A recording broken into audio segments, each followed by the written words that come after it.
اور ساتھ ہی ساتھ اس پروگرام کے اختتام کا بھی اعلان کر دیں۔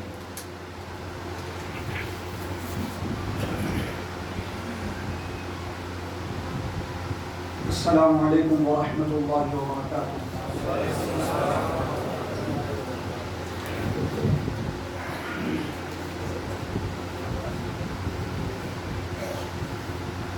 حامدا ومصلیا اما بعد، اعوذ باللہ من الشیطان الرجیم، بسم اللہ الرحمن الرحیم۔ یا ایھا الذین آمنوا کتب علیکم الصیام کما کتب علی الذین من قبلکم لعلکم تتقون۔ معزز علماء کرام، نوجوان ساتھیوں، بزرگوں، دوستوں، اللہ رب العالمین کا بہت ہی بڑا فضل و احسان ہے کہ جس نے ہمیں آج کے اس باوقار اور پررونق محفل اور اجلاس میں جمع ہونے کا جو ہے موقع عنایت فرمایا،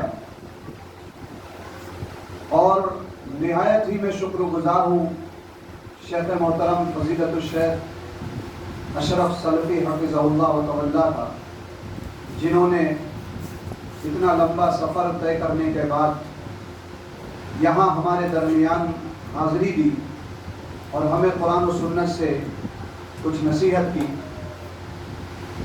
آج کی اس پررونق محفل میں ہمارے سامنے دو خطیب حاضر ہوئے تھے۔ پہلے خطیب فضیلت الشیخ اشفاق ندوی حفظہ اللہ، جنہوں نے تقوی کے موضوع پر ہمارے سامنے خطاب کیا، اور ایسے ہی ہمارے جو آج کے خصوصی مقرر تھے، خصوصی خطیب فضیلت الشیخ اشرف سلفی حفظہ اللہ نے الحمدللہ بڑا ہی بہترین خطاب ہمارے سامنے پیش کیا، جو خصوصاً آج کے نوجوانوں کے لیے بہت ہی ضروری اور اہم تھا۔ اللہ تعالیٰ سے دعا کرتے ہیں رب العالمین ان خطباء کرام کی زبانی ہم نے جو بھی باتیں سنی ہیں، رب العالمین ان تمام باتوں پر سب سے پہلے ہمیں اور اس کے بعد ہم سبھی کو عمل کی توفیق عطا فرمائے، آمین۔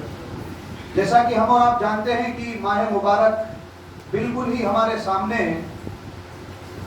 آئندہ کل اگر رمضان المبارک کا چاند نظر آ گیا تو انشاءاللہ تعالی نماز تراویح کا جو ہے اہتمام کیا جائے گا، اور اس کے بعد اس کے اگلے دن انشاءاللہ اس ماہ کی جو سب سے بہترین عبادت ہے روزہ، اس روزے پر یہ امت عمل پیرا ہوگی۔ اللہ تعالیٰ سے دعا کرتے ہیں رب العالمین روزے جیسی اہم عبادت پر اس امت مسلمہ کو عمل کی توفیق عطا فرمائے۔ قرآن مقدس کی جو آیت کریمہ آپ حضرات کے سامنے پیش کی ہے، اللہ تعالیٰ نے اسی روزے کے تعلق سے فرمایا، یا ایھا الذین آمنوا کتب علیکم الصیام کما کتب علی الذین من قبلکم لعلکم تتقون۔ یعنی اللہ نے روزے کی فرضیت کا تذکرہ کیا ہے اور فرمایا کہ یہ روزہ صرف آپ لوگوں پر فرض نہیں ہے، بلکہ آپ سے پہلے بھی جو قومیں گزری ہیں، جو امتیں رہی ہیں، ان پر بھی یہ روزے فرض کیے گئے تھے۔ کما کتب علی الذین من قبلکم، تم سے پہلے جو لوگ تھے ان پر بھی یہ روزے فرض تھے۔ یہ مہینہ جو اللہ نے دیا ہے، یہ مسلمانوں کے لیے پریکٹس کا اور ٹریننگ کا مہینہ ہے۔ یہ مہینہ جو آ رہا ہے یہ ایک پریکٹس ہے مسلمانوں کے لیے، گناہوں سے بچنے کی، عبادات میں پہل کرنے کی اور عبادات کی عادت ڈالنے کی۔ یہ پریکٹس کا مہینہ اللہ رب العالمین ہم اور آپ کو عطا کرتا ہے کہ اس ماہ میں جو گناہ سے بچنے کا پابند ہو جائے اور عبادت کی عادت اگر اپنے اندر ڈال لے تو یقیناً اس ماہ نے اس کی تربیت کر دی، اور اب اس ماہ کے بعد بھی وہ ایسے ہی تربیت یافتہ رہے گا۔ جس شخص نے اس ماہ سے صحیح معنوں میں فائدہ اٹھایا، یہ ٹریننگ ہے، اور اس کی مثال میں آپ کو دیتا چلوں۔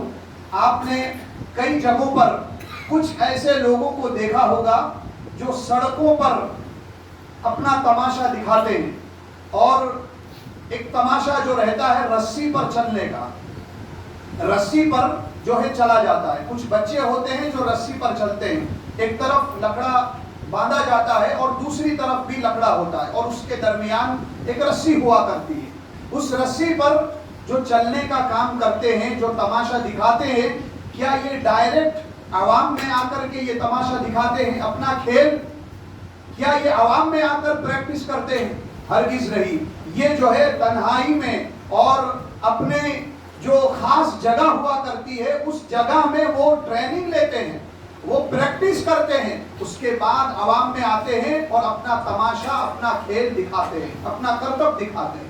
اور یہی مسلمان ہیں جنہیں رمضان کا مہینہ دیا جاتا ہے تربیت حاصل کرنے کے لیے. اور حقیقی مسلمان جو نظر آتے ہیں وہ رمضان کے بعد نظر آتے ہیں کہ انہوں نے رمضان میں صحیح معنوں میں جو ہے فائدہ اٹھایا ہے، یا جو ہے صرف نام حاصل کرنے کے لیے مسلمان بنے تھے، صرف جو ہے نام کے مسلمان بنے تھے. یہ ماہ گزرنے کے بعد جو ہے پتہ چلتا ہے کہ اس ماہ نے ان کی تربیت کی ہے یا نہیں.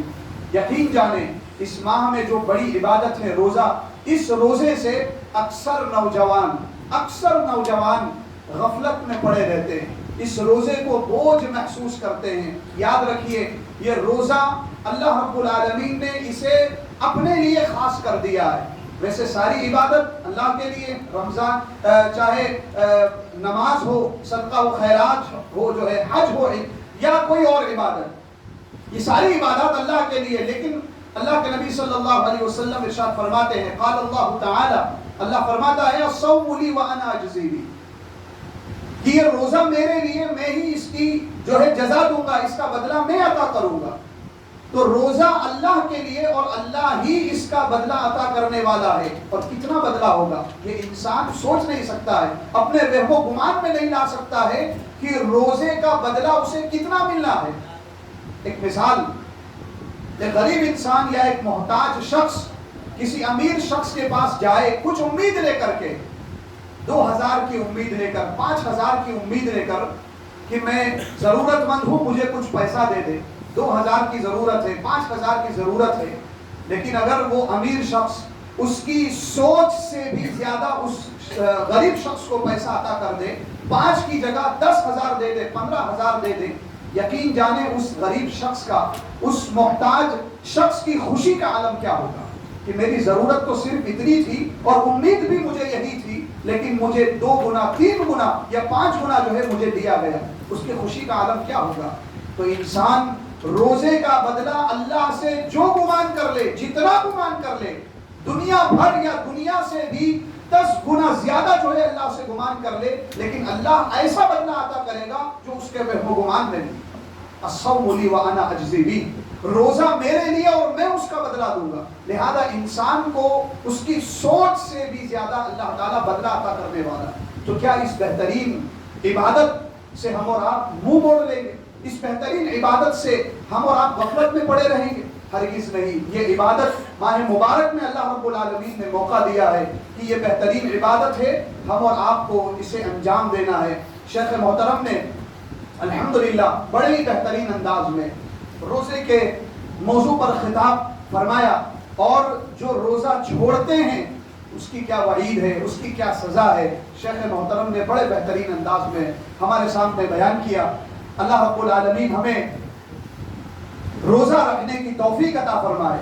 اور یقین جانے اس ماہ کے آتے ہی مسلمانوں کے اندر ایک قوت سی پیدا ہو جاتی ہے، ایک قوت سی پیدا ہو جاتی ہے. میں خود اپنا تجربہ آپ کے سامنے بیان کر دوں. میں الحمدللہ حافظ قرآن بھی ہوں، اور تقریباً 20 سالوں سے الحمدللہ مسلسل نماز تراویح پڑھا رہا ہوں، مسلسل، اور الحمدللہ پورا قرآن مجید پڑھاتا ہوں 20 سالوں سے. جب میں 10 سال کی عمر کا تھا تب سے میں نماز تراویح پڑھا رہا ہوں ہر رمضان میں، اور ابھی الحمدللہ 30 سال کی عمر ہو چکی ہے. 20 سالوں سے تقریباً نماز تراویح پڑھاتا ہوں. غیر رمضان میں جب قیام اللیل کا اہتمام کیا جاتا ہے اتنی طاقت اور قوت ہمارے جسم میں نہیں رہتی، اور پورا پارہ پڑھنے کی سکت نہیں رہتی کہ ہم جو ہے قیام اللیل میں اتنا جو ہے پورا قرآن مکمل کر سکیں. لیکن الحمدللہ یہ رمضان کی برکت ہے, رمضان کی جو قوت ہے اللہ رب العالمین عطا کرتا ہے کہ ہم رمضان میں پورا قرآن مجید سنا کر کے آتے ہیں. اور الحمدللہ روزے کا معاملہ دیکھ لیں, بھوک کا مسئلہ دیکھ لیں, غیر رمضان میں ہم بھوک برداشت نہیں کر پاتے, اور بھوک کے مارے ہمارے کئی ساتھی ہیں جنہیں چکر بھی آنے لگتے ہیں. لیکن روزہ جب رکھتے ہیں بھوک کا احساس تو ہوتا ہے, لیکن اللہ تعالیٰ صبر کی توفیق دیتا ہے, صبر بھی عطا کرتا ہے. انسان کوشش تو کرے روزہ رکھنے کی اور بھوکا رہنے کی کوشش تو کرے, اللہ تعالیٰ اسے صبر بھی دیتا ہے, قوت بھی عطا کرتا ہے. لہذا یہ ماہ رمضان ہے اور اس کا جو ہے ہم اور آپ کو اس کی قدر کرنی چاہیے, اور اس میں عبادات کی جو ہے بھرپور کوشش کرنی چاہیے کہ کثرت سے ہم اس ماہ میں عبادت کر سکیں. شیخ محترم نے بڑے ہی بہترین انداز میں خطاب کیا. میں شیخ محترم کا شکر گزار ہوں کہ آپ ہمارے درمیان تشریف لائے اور بڑے بہترین انداز میں آپ نے جو ہے قرآن و سنت کی روشنی میں واضح و نصیحت کی. اللہ تعالیٰ ہمیں شیخ محترم کی تمام باتوں پر عمل کی توفیق عطا فرمائے. ایسے ہی ہمارے آج کے نظامت کرنے والے فضیلت الشیخ وسیق احمد صاحب جنہوں نے ہمارے سامنے ایک بات پیش کی, اور الحمدللہ قابل فخر بات ہے کہ میں بھی تقریباً 1 سال سے مسلسل اس جماعت سے جڑا ہوا ہوں, شیر شاہ آبادی جمعیت سے جڑا ہوا ہوں مسلسل, اور اس سے بھی قبل کئی سالوں سے جڑا ہوں. لیکن مسلسل مستقل جو میں چل رہا ہوں اس جمعیت کے ساتھ, شیر شاہ آبادی جمعیت, الحمدللہ پورے صورت کے اندر اگر نظر دوڑائے تو کوئی جماعت اور کوئی ٹیم ایسی نظر نہیں آئے گی جتنی فعالی سے اور جتنی جاں بازی سے اور جتنے شوق کے ساتھ یہ ٹیم کام کر رہی ہے. الحمدللہ کوئی اور ٹیم ہم اور آپ کو نظر نہیں آ سکتی جس کا صلہ ہم اور آپ دیکھتے ہیں آئے دن. جہاں بھی پروگرام ہوتے ہیں, جہاں بھی اس جمعیت کی میٹنگ رکھی جاتی ہے یا اس جمعیت کا کسی بھی طرح کا مسئلہ رکھا جاتا ہے, الحمدللہ جوک در جوک جو ہے لوگ تشریف لاتے ہیں اور اس جماعت کی حوصلہ افزائی کرتے ہیں. الحمدللہ قابل فخر بات ہے. اللہ تعالیٰ سے دعا بھی کرتے ہیں اس جماعت کے لیے, رب العالمین دن دوگنی رات چگنی اس جماعت کو خوب ترقی دے. رب العالمین اس جماعت کو, شیر شاہ آبادی جمعیت اور خصوصاً ہمارے اس جماعت کے امیر جناب عبد البشیر صاحب, رب العالمین انہیں بھی خوب عزت اور بلندی عطا فرمائے. رب العالمین ان کی محنتوں کو قبول فرمائے. اخیر میں ایک بات اور کہنا چاہتا ہوں کہ مقامی جمعیت کے جو ذمہ داران ہیں یا جو مقامی افراد ہیں, وہ بھی ان سے میں گزارش کروں گا کہ آپ جناب عبد البشیر صاحب کی محنت دیکھ رہے ہیں, ان کے کام کو دیکھ رہے ہیں اور ان کی محنت کو بھی آپ دیکھ رہے ہیں, جنہیں بھلایا نہیں جا سکتا. ان کی خدمات کو, ان کی محنتوں کو بھلایا نہیں جا سکتا ہے. آپ سے گزارش ہے کہ آپ ان کے ساتھ قدم بقدم رہیں. جہاں بھی انہیں آپ کی ضرورت ہو آپ ان کے ساتھ وہاں کھڑے رہیں, چاہے وہ پروگرام کے تعلق سے ہو, مالی تعاون کے تعلق سے ہو, یا کسی بھی صورت میں وقت کا تعاون ہو, ذات کا تعاون ہو. آپ ان کے ساتھ قدم بقدم کھڑے رہیں اور اس جماعت کو مضبوط کرتے رہیں. اللہ رب العالمین سے دعا کرتے ہیں رب العالمین ہمیں قرآن و سنت پر عمل کی توفیق عطا فرمائے. آمین. وآخر دعوانا ان الحمد للہ رب العالمین. والسلام علیکم ورحمۃ اللہ وبرکاتہ.